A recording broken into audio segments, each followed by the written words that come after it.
نام حاضر ہوئے، سرکار کی بارگاہ میں عرض کی، حضور اب بھوک برداشت نہیں ہوتی، سرکار کرم فرمائیں، آقا کرم فرمائیں۔ میرے آقا نے فرمایا ٹھیک ہے، ایسا کرو تم باغ تیار کرو کھجور کا، رات کو ہم گٹھلیاں بیجیں گے، گٹھلیاں اکٹھی کر لینا، رات کو گٹھلیاں بیجیں گے، صبح باغ تیار ہوگا۔ میرے آقا کی نظر عطا، نظر کرم، اب یہ خوش ہو گئے۔ ان کے اندر دو منافق بیٹھے تھے، یہودی پس منظر کے، اندر سے یہودی تھے، ظاہراً مومن بنے بیٹھے تھے، نمازیں پڑھتے تھے، اٹھتے تھے، بیٹھتے تھے، مشاورت میں شریک ہوتے تھے۔ وَفِيكُمْ سَمَّاعُونَ لَهُمْ۔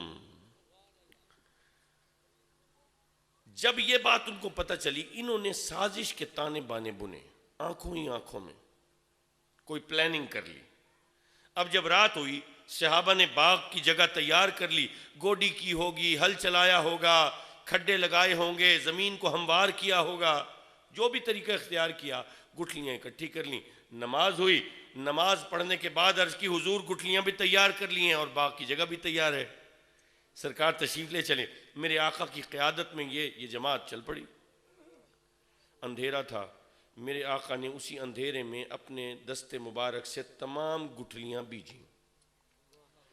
یہ جو یہودی تھے، ان کی پلاننگ کا وقت آ گیا، انہوں نے تھوڑا سا فاصلہ رکھا، اندھیرے کا فائدہ اٹھایا، ایک بن گیا چوکیدار، دوسرا اس کے پیچھے۔ جو میرے آقا گٹھلی بیجتے جاتے، یہ اٹھا اٹھا کے کھیسے میں ڈالتا جاتا۔ کھیسا سمجھتے ہیں نا؟ آج کل کھیسے کا سب کو پتا ہے۔ کوئی دور ہوتا تھا پورے چولے میں کھیسا ہی نہیں ہوتا تھا، ضرورت ہی نہیں ہوتی تھی جیب کی، کیا کرنا ہے یار جیب کا۔ آج کل جیب کے ساتھ ہم کرتا بھی لے لیتے ہیں، جیبیں بڑی بڑی ہو گئیں، دو ہو گئیں، تین ہو گئیں، اوپر ایک جیب، سائیڈ پہ دو جیبیں، پھر شلوار میں بھی جیبیں، کیونکہ سائیڈ والی جیبوں میں کوئی چیز رکھے وہ تو محفوظ نہیں رہتی۔ اس نے کیا کیا، ساری گٹھلیاں نکالیں اور کھیسے میں ڈالنا شروع کر دی۔ اب ساری گٹھلیاں اٹھا گیا۔ بات جو مومن ہم ایمان والے سمجھتے نہیں ہیں وہ کیا ہے، جو آپ بھی لوگ بھول گئے، آپ لوگوں کو پتہ نہیں چلا۔ دیکھو یہ جو کھجور کا درخت ہے، یہ سال میں کتنا بڑھتا ہے؟ 4 سے 6 انچ بڑھتا ہے۔ ایویں ہے بھئی، آپ کا قصبہ ہوگا، آس پاس گاؤں دیہات تو ہوں گے نا، اس بستی کے پاس کھیت کھلیان تو ہوں گے، کھجیاں تو ہوں گی، کبھی لگائی ہوں گی، دیکھی ہوں گی۔ 2 سال ہو جاتا ہے، چھوٹی چھوٹی ہوتی ہے کھجی، ٹھیک ہے، پتے اوپر بڑے بڑے ہوں گے، لیکن اس کھجی کا تنا جو ہوتا ہے وہ 4 سے 6 انچ اگتا ہے۔ سال میں 365 دنوں میں 4 سے 6 انچ اگنے والی کھجی، سرکار فرماتے ہیں رات کو بیجیں گے، صبح باغ تیار ہوگا۔ اب یہ جو منافق ہے یہ تو نہیں مانتا نا، یہ سرکار کو نبی نہیں مانتا، یہ انکاری ہے، یہ عظمتوں کا انکاری ہے، یہ میرے آقا کی رفعتوں کا انکاری ہے، یہ میرے آقا کے منصب کا انکاری ہے، الہ سے قربتوں کا انکاری ہے۔ یہ تو آرام سے بیٹھتا، یہ کہتا یہ ہو کیسے سکتا ہے رات کو بیجیں صبح درخت تیار ہو، یہ تو تماشا دیکھتا۔ بھئی یہ تو دل میں ایمان نہیں لے کے بیٹھا، اس کو کیا ضرورت تھی گٹھلی نکالنے کی؟ یہ تو آرام سے بیٹھتا۔ گٹھلی کیوں نکالی؟ گٹھلی اس لیے نکالی، جانتا تھا کہ گٹھلی رہ گئی تو کل درخت ہوگا۔ میں کہتا ہوں نا، جانتے ہیں، مانتے نہیں ہیں۔ اس کو بھی پتا تھا کہ ان کے ہاتھ سے مس ہو کر یہ گٹھلی گئی ہے، کل درخت ہوگا۔ وہ یہودی بھی اندر جانتے ہیں، وہ منافق بھی دل میں جانتے ہیں، نفرت کی وجہ سے مانتے نہیں ہیں۔ ان کو نفرت کی آگ جلائے گی، ان کو نفرت کی آگ۔ یہ بات نہیں ہے علم نہیں ہے، بھائی مولوی وہ بھی پڑھ دیں نا، کتاباں میں نے کہا نا کتابیں پڑھتے ہیں، کتابوں میں رسول کی عظمت نہیں ہے، رسول کی شان نہیں ہے۔ ہمارے مولوی جامعۃ الازہر جا کے فارغ التحصیل ہو کے آتے ہیں؟ نہیں، وہ بھی یہیں پڑھتے ہیں، کتابیں وہی ہیں، وہی حدیث کی، وہی بخاری شریف، وہی ترمذی شریف، وہی سنن ابن ماجہ، وہی سنن نسائی، ساری کتب وہی ہیں، وہی اسد الغابہ ہے، لیکن وہ بغض میں رہتے ہیں، جانتے ہیں مانتے نہیں ہیں۔ لوگوں صبح ہوئی، میرے آقا نے نماز فجر پڑھائی، سلام پھیرا، صحابہ نے عرض کی حضور ہمارے باغ کا کیا بنا؟ سرکار ہمارے باغ کا، میرے آقا نے فرمایا وہ باغ تو تیار ہے۔ دیکھو، جاننا اور بات ہوتی ہے، ماننا اور بات ہوتی ہے۔ جب میں نے یہ روایت پڑھی تو جب میں سرکار کے اس جملے پر پہنچا تو میں تو ماننے والا ہوں نا، میں نہیں جانتا آگے وہ باغ ہے نہیں ہے، کہانی کیا کہتی ہے، لیکن میں ماننے والا ہوں۔ جب میرے آقا نے فرما دیا تو میں نے مان لیا کہ وہ باغ تیار ہے۔ یہ ہوتا ہے ماننا۔ آگے جانو یا نہ جانو، دیکھا ہو یا نہ دیکھا ہو، علم ہو یا نہ ہو، جب میرے آقا نے فرما دیا کہ باغ تو تیار ہے، ماننے والے نے مان لیا کہ باغ تیار ہے۔ بھائی سیدنا صدیق اکبر کا واقعہ یاد ہے؟ بھائی معراج ہوئی میرے آقا کو، کسی نے جاتے ہوئے دیکھا نہیں، کسی نے واپسی پہ مشاہدہ نہیں کیا، کوئی انسان اس سفر کا گواہ نہیں ہے، کوئی انسانوں میں سے کوئی بھی گواہ نہیں ہے۔ سیدنا ابو بکر صدیق صبح تشریف لا رہے ہیں، ابو بکر کو راستے میں جکڑ لیا ابو جہل اور اس کے چیلوں نے۔ ابھی پتہ نہیں چلا، سید ابو بکر کے کانوں میں اس خبر کی گونج نہیں آئی، میرے آقا نے مکہ شریف میں اعلان کیا ہے، ابھی تک یہ سرکار کی بارگاہ میں پہنچے نہیں ہیں، اعلان سفر معراج کیا کہ جی میں رات کو گیا تھا اور اس طرح سے یہ معاملہ ہوا، اور جب میں واپس آیا تو رات کے قلیل سے عرصے کے اندر یہ سارا سفر ہوا۔ اب حضرت ابو بکر کو علم نہیں ہے، راستے میں ابو جہل مل گیا، اس نے روک لیا اور پوچھنے لگا ابو بکر یہ بتاؤ، اگر کوئی شخص دعویٰ کرے کہ میں رات کو مسجد حرام سے مسجد اقصیٰ پروں والی سواری پر گیا اور وہاں سے پھر سدرۃ المنتہا اور پھر رب سے ملاقات ہوئی اور پھر واپسی ہوئی اور اتنے سے قلیل وقت میں کہ کنڈی ہل رہی تھی اور وضو کا پانی چل رہا تھا، تو کیا تم مان لو گے؟ تو حضرت ابوبکر صدیق نے کیا کہا تھا؟ آپ نے فرمایا کہ یہ بتاؤ یہ دعویٰ کس کا ہے؟ یہ دعویٰ کس کا ہے؟ یہ نہیں کہا کہ نہیں یہ ٹھیک ہے، یہ ماننے والی بات ہے، نہیں یہ تو ماننے والی بات نہیں۔ آپ نے فرمایا یہ دعویٰ کس کا ہے؟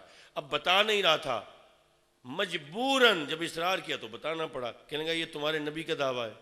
تو حضرت ابوبکر صدیق نے کیا فرمایا؟ فرمایا میرے نبی نے جو فرمایا سچ فرمایا، نبی نے جو فرمایا سچ فرمایا۔ جانتے تو نہیں تھے، مانتے تھے۔ لوگوں یہ فرق ذہن میں رکھنا، جاننا اور بات، ماننا اور بات۔ اسی طریقے سے جب میرے آقا نے فرمایا وہ باغ تو تیار ہے تو جو ماننے والے تھے مان گئے، اور جو رات کی کہانی جاننے والے تھے وہ تذبذب میں تھے۔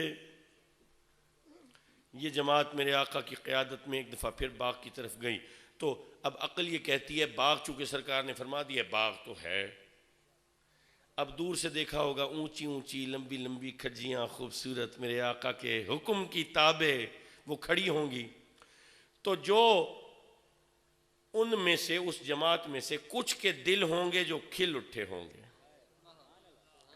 اور کچھ ایسے بھی ہوں گے جن کے دل بیٹھ گئے ہوں گے، جو افسردہ ہوں گے۔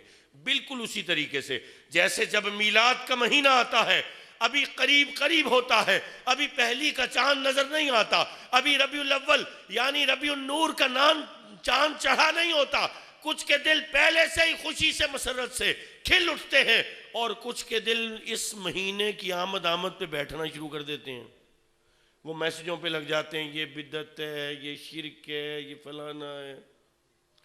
وہاں پہ پہنچے، صحابہ کرام نے دیکھا ایسا باغ کبھی دیکھا نہ سنا، اس کی کھجیاں، ان کے تنے ایسے جیسے معماروں نے عمارت کے ستونوں کو سال رکھ کے سیدھ میں کھڑا کیا ہو، ان پتوں کی چھتریاں ایسے جیسے کسی نے سنائی سے بنائی ہوں، اتنی خوبصورت، اتنی حسین، ان پر پھل ایسا لگا ہے کہ آج تک کسی نے ایسا پھل خوش رنگ دیکھا نہیں ہے، پورے باغ پہ اتنا پھل نہیں ہے جتنا وہاں ایک ایک درخت پہ لدا ہے۔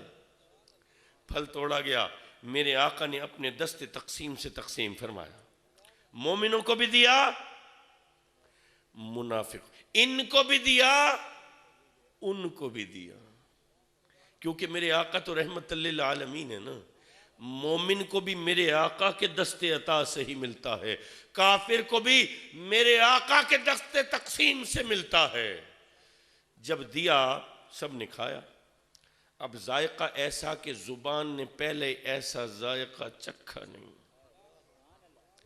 لیکن حیرت کی وجہ کچھ اور ہے، سب کی آنکھیں حیرت میں، سب کے منہ کھلے کے کھلے، ایک کھجور کھا رہے ہیں، دوسری، تیسری، جب چوتھی کھائی تو اب قابو نہ رہا، اب زبان گویا ہوئی، اب بولے، اب عرض کی سرکار اس میں تو گٹھلی نہیں ہے، حضور اس میں گٹھلی نہیں ہے۔ حیرت، کبھی سوچ سکتے تھے کہ بغیر گٹھلی کے کھجور ہوگی؟ آج کھا رہے ہیں، حضور اس میں گٹھلی نہیں ہے۔ میرے آقا نے تبسم فرمایا گٹھلی اس میں کہاں سے آئے گی، گٹھلیاں تو اس کی جیب میں ہیں۔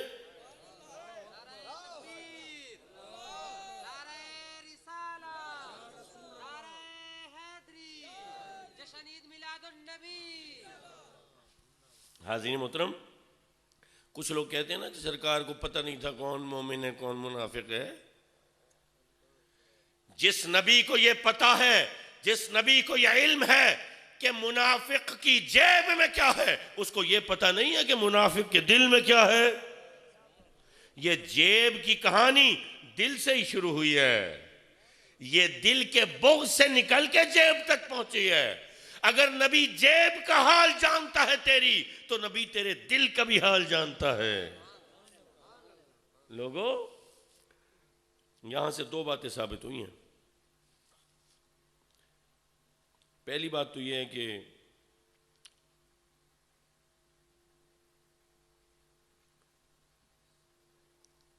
سرکار جانتے ہیں،